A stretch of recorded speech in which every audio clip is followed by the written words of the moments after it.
is Marie Gasper-Hulvat. Juli-Ann Gasper. And we are standing in the new Tretiakov gallery in Moscow, Russia, in front of Mikhail Larionov's Spring from 1912. This is one of 4 paintings he did of seasons. So we have a very yellow painting in front of us. Yellow, white, red, very simple colors. He just uses the plain paint, and he doesn't really mix the paints much. There are 2 different colors of yellow, kind of a 2 gold different colors and a of brighter yellow. one. Mm-hmm. But the reds are all the same, as are the whites. This painting and the other seasons paintings are broken up into 4 quadrants, basically, unequal quadrants. Dividing it into 4 quadrants was something that Larionov did because he was inspired by a traditional form of peasant art, which was a printed sheet called a lubok, which was a drawing that was printed, a very cheap way of having art in one's home. And the images that were depicted on these could be icons, they could be stories from contemporary history about battles, they could be folk tales, they could be humorous or sarcastically critical themes. Usually they had pictures and they had words, and so that's what we have here. We have 3 quadrants that have pictures, and then the 4th quadrant on the lower left-hand side we have words that talk about spring. And these words, they just kind of run without respect to where the words end. The letters just follow one after another as they fill the space. So the top, Vesna, Yasnaya, that's all, it's 2 different words, but it goes over the lines, just letter by letter by letter.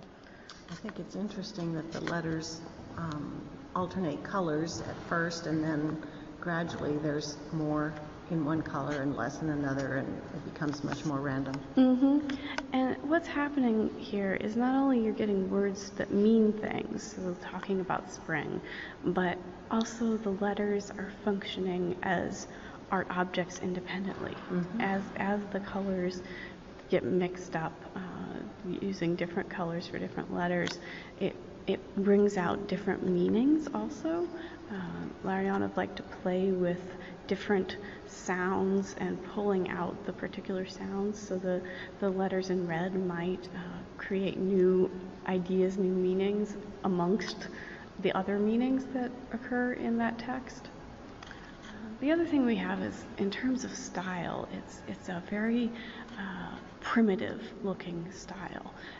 Larionov and his partner in life, Gasper-Hulvat, were known for their neo-primitive style, so bringing back primitive styles, looking at peasant folk art, looking also at things like African art, being inspired by the various purer forms of art that had survived industrialization and survived westernization in Russia. There are some very unusual shapes in the faces in the lower right-hand quadrant, and then 3 stick figures.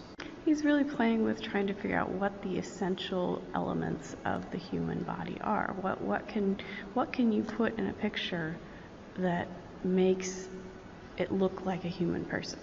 So you don't necessarily need it to be what we would say realistic.